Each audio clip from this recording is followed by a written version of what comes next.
Afternoon, everybody. Hey, Kaleb. Not bad. I would have asked twice. That's pretty good. I didn't know you have to give your own presentations, but anyway, I'm up here and I'd like to talk a little bit about today about CTE and what that is exactly. How many of you, when you were younger, knew exactly what you wanted to do, and that's what happened? That's good. How many of you have learned about jobs and careers that you had no idea existed and wish you knew when you were younger? Hands on that one. This could be interactive. Yeah, who knew it's people's job to actually shoot like chickens in the window to see if they're safe enough for airplanes? They're not live chickens, they're dead chickens. But still, who knew that was a job? There's so many things out there. Even in our community, that's not happening. But so many things in our community that I don't think we know about, our students don't know about. And we want to make sure we retain and attract the most talent we can. And really, as a community, have our stuff together to show them what the opportunities are and best prepare those students. So today I'm talking about CTE, an infrastructure tool that we have in place in our schools and our community, and how what that's doing, what it is exactly, and how we can better leverage that to really educate students and really show them what we are as a community, what those opportunities are.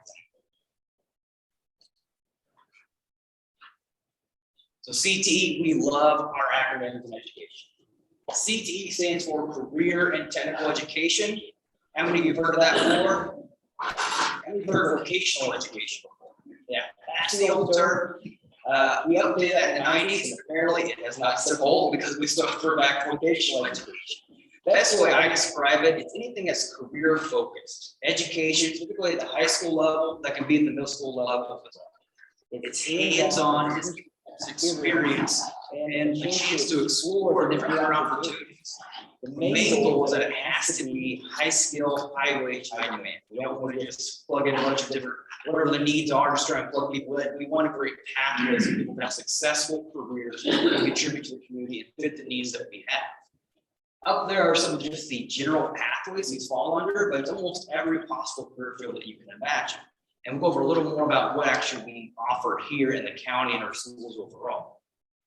The key piece of these, as I mentioned before, you can see the photos, hands-on for exploration, hands-on learning. Those are students actually practicing. It's always amazing, and I should be used to it, but I'm not going to see students running like a $20,000 piece of equipment or a lathe as a sophomore. It's incredible. But that's how they learn. They learn through hands-on education, or exploration, figuring out at this level, is this the right career for them or not? When I was a CTE teacher, that was my least favorite part of the job, but the most important part of the job, helping students figure out now what they really like, and not when they're a junior in college and have already invested all this time into it and find out that's not really what they want to do.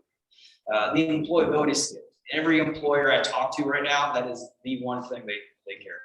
We try and talk and engage with employers. We want to know, like, hey, what equipment he wants to buy, what certifications, and the only thing they want to talk about are employability skills. So we try and teach those within these CT programs, have that job environment, and instilling those values in students. And then, of course, as I mentioned before, the technical skills. They're going to practice what they're going to do. It's going to be in line with industry. We have partnerships with advisory committees, that the community colleges collaborate with them as well, and making sure what students are learning is actually going to be of value to them after high school. And the last piece that I don't think gets enough credit for these programs is some kind of larger academic words, but academic integration, or what we call contextualized education. And that's just really a fancy way of saying learning fractions by using a ruler. You know, if something didn't work out right, when you try to put two wood pieces together, they don't fit just quite. It's not the same thing as a worksheet. You're actually going to learn that and you're going to apply it. It's taking what they learned in the classes and actually applying that in a real world situation. The key word that we use to describe all CTE. Okay.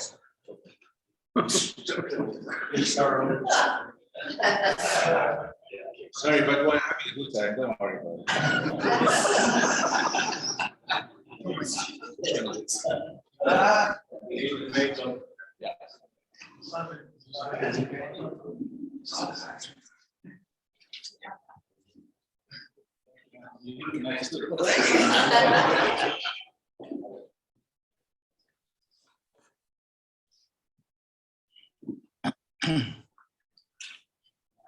I think we're all good. The key word that we use for all of this is pathways. We want to make sure what we're doing is aligned. We don't want random classes students are taking. They have that chance to explore, but make sure it leads to something. So pathways is the terminology that we use. And I feel like really the best way to demonstrate what a program is exactly is by kind of walking through one of those pathways.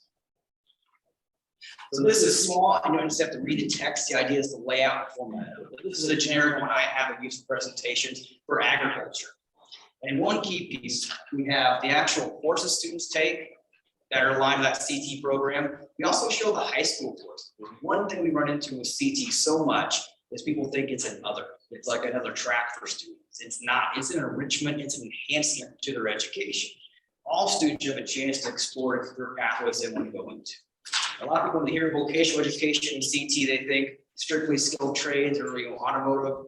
I mean, let's be honest, sometimes there's that old thing of like smoking in the boys' room automotive class, you want to go down there. That's dated. That's not what it is. Every single one of these pathways has an opportunity for a student to go directly to a career field, go into apprenticeship, go get an associate's, a bachelor's degree. You can go to SIU Carbondale, get a master's degree in automotive technology. So all of these have different ways that you can move up through that. That was my soapbox. I'll get back to it. So all of these different programs have different ways to move through. As a 9th and 10th grader, we've got those exploratory classes. It's the right thing for me or not. Usually just like a semester long for students. Then they really get into the nuts and bolts of meat and potatoes of that program. They learn more about those essential skills they need to have. They're getting more into, say, for agriculture, for example, deciding they want to go into agribusiness and not say actually be in the field doing horticulture work. It's all this also this time at 11th and 12th grade level. That's when they get the dual credit. Swig and Lewis Clark are split right out in the middle of the counties, you know. It depends on the school where they're at, but they're going to have to dual credit degree because what they're doing goes directly into that post-secondary institution. So no matter what path they're going down, they're going to be prepared to succeed. And the piece of it, like I said, is alignment. We want to make sure whatever they're doing aligns to a degree. We're not just going to ship them off somewhere, all of a sudden this is not applicable anywhere. It's going to align to a degree. And this is another tiny soapbox moment here. When we talk about education, what degree students should get. I hear a lot sometimes of students just saying they're going to get a degree in this and then figure out what they can do with it after that. Really, what I would like to do, what the purpose of this is shifting that focus a little bit around. Think about what you want to do first, and then identify what education you actually need. You're still going to change your mind and make it. Yes, but education is an investment, whether it is an apprenticeship or a union hall or even your master's degree. You want to make sure you're maximizing your return on investment. I know several individuals who have a bachelor's degree and maybe probably do too, and they're not doing anything with it. I mean, they learn some transferable skills. They may not be doing anything related to that in their career right now. We want to give students a chance to make sure what they're doing aligns to something they actually want to do after they graduate. And again, just going into what those careers are, what education you actually need. And there's so many different opportunities now for employers where they're going to start paying for education. So you can start out with your associates and work your way up to the penalty, rather than going all out to get the bachelor's degree and then start to go low level with that high student debt. You can work your way through the penalty. It's about educating students about what the careers are and what education you actually need and be successful for that career. All right, so for our county, what we do, what we have 11 member school districts. That's all school districts in Madison County plus Southwestern. We have a phenomenal asset in the vocational center there in Collinsville that's open to pretty much all the schools right at that mid-level Southern County line. All a little bit too far away to send students to it, but it's a great asset. Overall, as a county, there are 17 total career pathways that can be offered. We have 16 of those that are currently offered. The reason we don't have 17 out of 17, the state just added that one, and they just called it energy, and no one knew what it was. They said, here is a new pathway for you, and we're like, well, we're asking for this? Okay, thank you. So and right now we're developing, figuring out what that is exactly. Most likely it aligns to a lot of what we're seeing in Central Illinois with windmills and green technology, so that will be something that is developed, but right now we're not quite there yet. Overall, within each and every one of these pathways, there are several courses offered. So as a county, we have over 300, like 330 courses offered at high schools total. And on average, there's about 8,000 students enrolled in those courses for the county overall. It is about 67% of the total population, which isn't bad, but well below my goal of 100%. We want to make sure all these students have an opportunity to actually explore and try things out and see what's right for them. Majority of those numbers are likely going to be students taking those entry-level classes and figure out what they want to do after that. And two things that I took from the class with former teacher, I like to walk and talk. This is kind of hard for me, but I like to walk and talk, but also a handout. So you've got two, I put 2 copies of each on there, just if you want to see it. One copy of the first page is a list of all the schools that are in our cooperative, and also what pathways that they offer. So you can get an idea of who has what exactly. And right now we're seeing a lot of expansion. I know Dr. Chuck is here, but Edwardsville is looking at adding pathways programs. City's doing a lot of work as well. We're seeing a lot more interest and refocus on these career tech ed programs. So who am I and what do I do?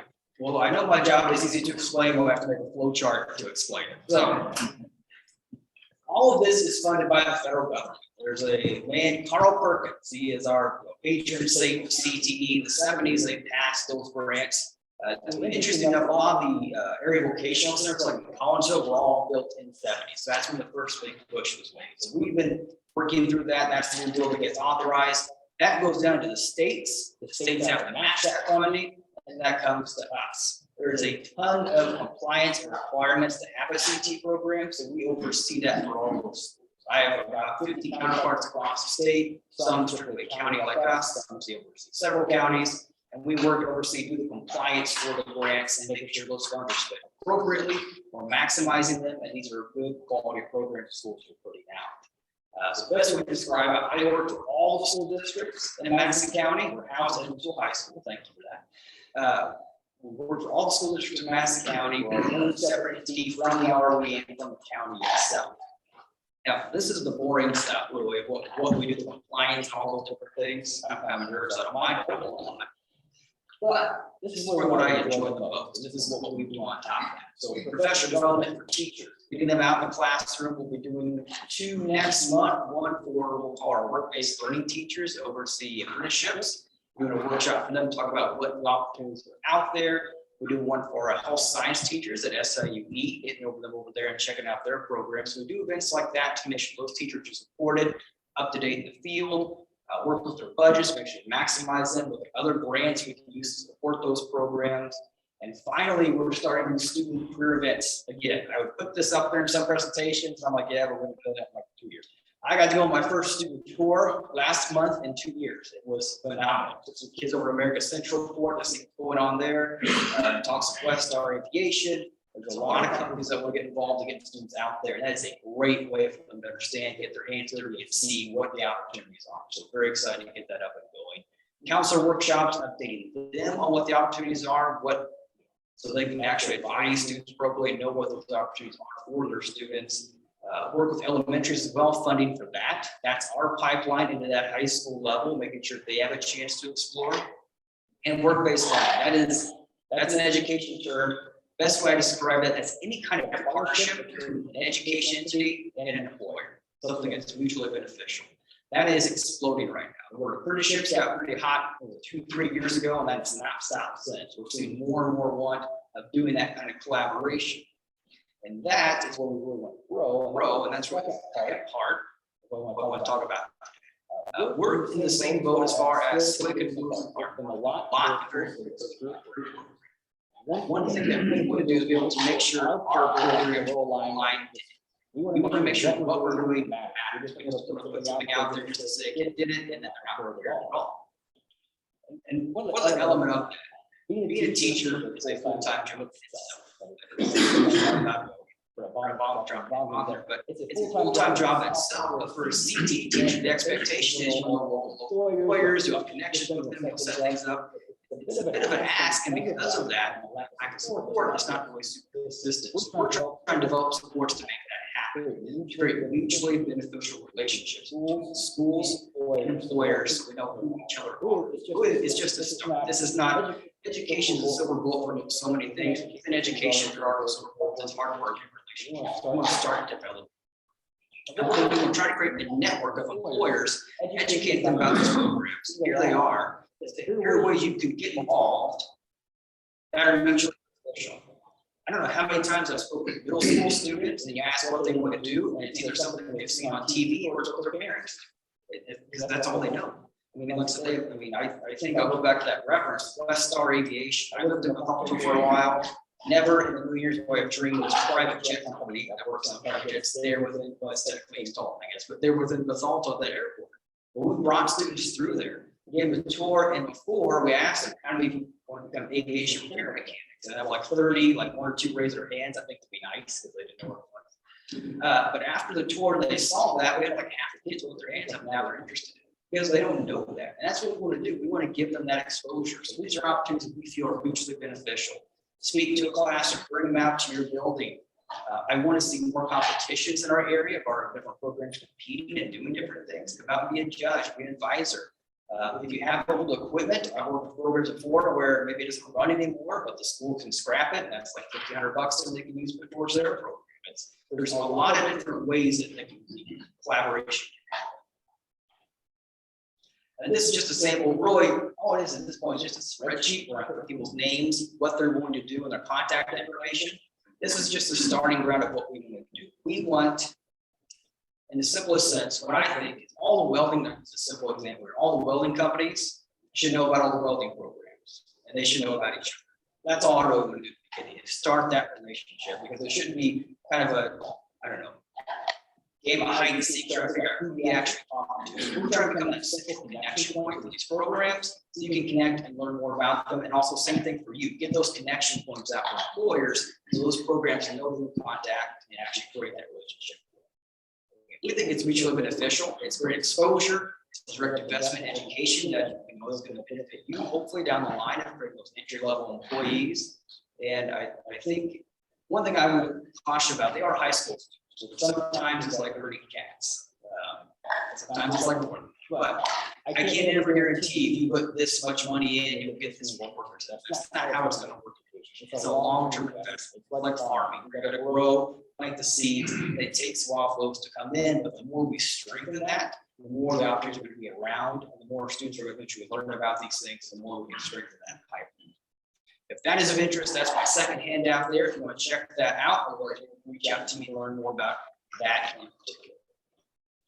I'm going to close out with just a couple of things of just in general what we're seeing as far as trends when it comes to CTE. Like I said, there is a renewed focus.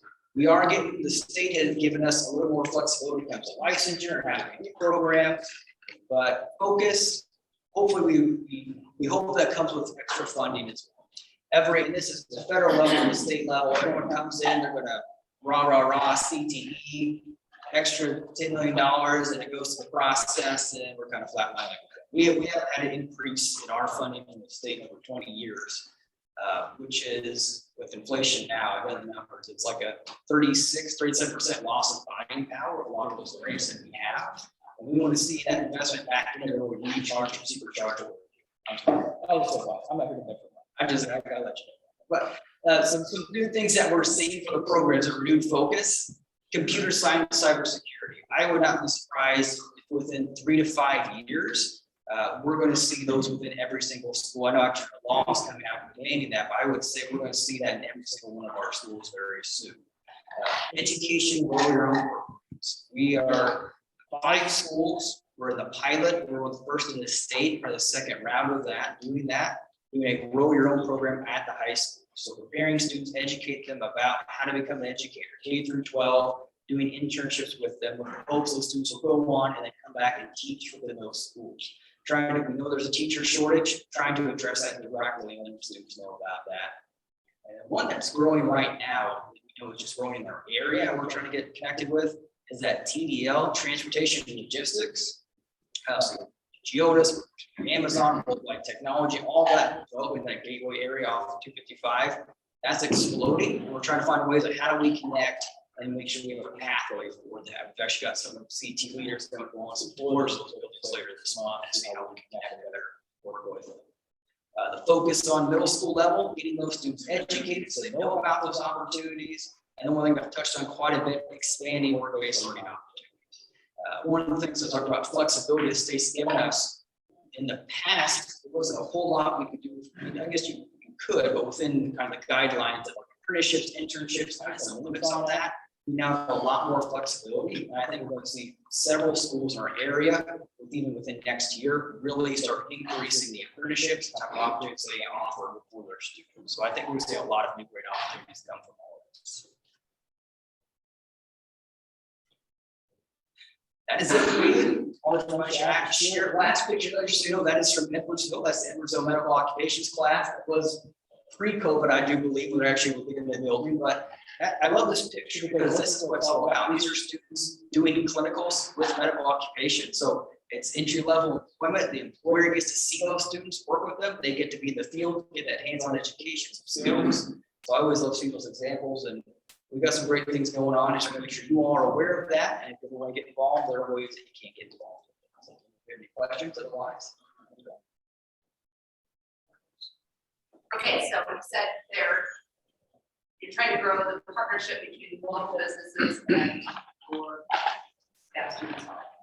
What are the top, like, if you could just handpick 5 of those people that you want, what's your wish list Employers, of businesses that you want involved in your but like children, I don't have any favorites. But I guess some of the bigger ones that are out there, I honestly, sometimes I kind of look over at St. Louis. We try and get connected with a lot of them over there because they're doing more of Boeing's making a start to go to Cleveland County. I think they've got a new plan going up there. That's a really good question. I'll answer that. I really don't.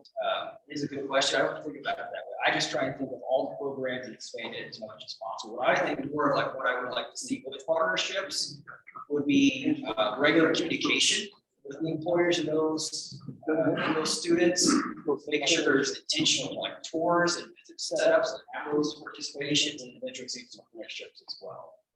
But for me, it's any mom and pop shop, big corporation, we want to make sure we're connected with them. From the student aspect, there's so many different pathways. From the popularity, what's popular now, what's not with kids, yeah, what's not. Yeah, so I was really concerned over the past couple of years, our numbers would go down because remote learning, and this was across the state. It was not working great for a lot of students. A lot of students would have to do recovery, and because we're elective, I thought we would struggle. Our numbers across the board are up, which I'm glad to see. Programs that have historically been pretty popular, health science and the health field, that's probably one of the largest ones. They're always busy when they're there. Business classes are always huge because it is a lot more flexibility in what you can do. The ones that have struggled in the past that are showing some resurgence are the trades and manufacturing. And I think it's because, well, we have this thing, there's no soapbox, I'm sorry, but we know that 30% of the population or more based on job reports, like a bachelor's degree, master's degree is perfect for them. And so we shove 100% of the population towards 30% of what's available. And we don't look back at the other options. I think now apprenticeships, almost different things, people are seeing a different light. And I think people are saying who was working, who wasn't working for the pandemic, how are they doing? And I think that's changed things a lot. But also the cost of education. Oh, yeah, absolutely. Yeah, cost of education. That's one of the biggest things when employers can talk to students, especially if they are part of a union. They'll tell them that they're paid to educate you. You're not being paid, you're not paying to be educated. So lack of student debt is a huge expense. Especially, I mean, some of these, the way wages are going up, I mean, making in a couple of years, 60K, and then no student debt go along with that, and you're going to advance beyond that. It's pretty good. Sir.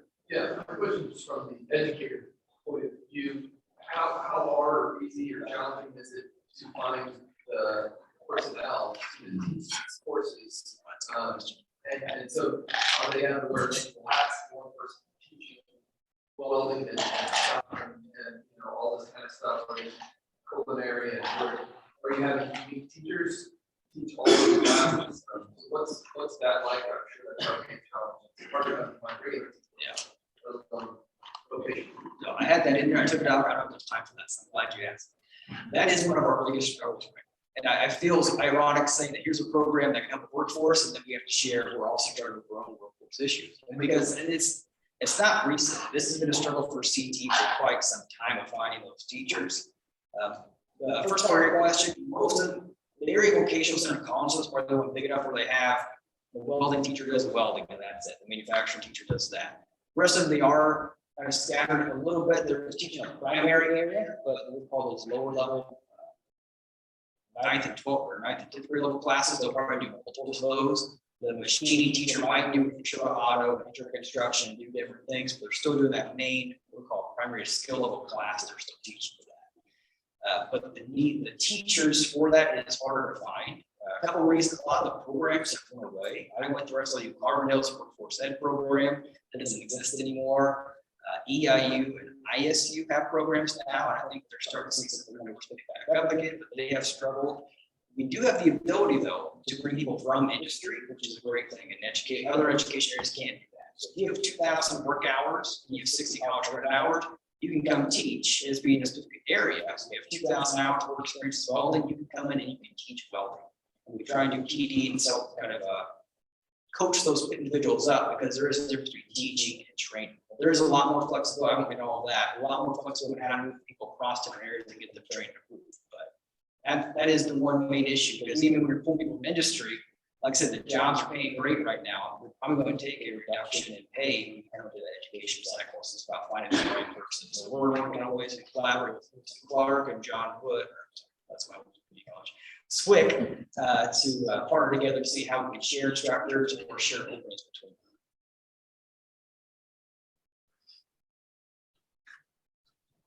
Thank you.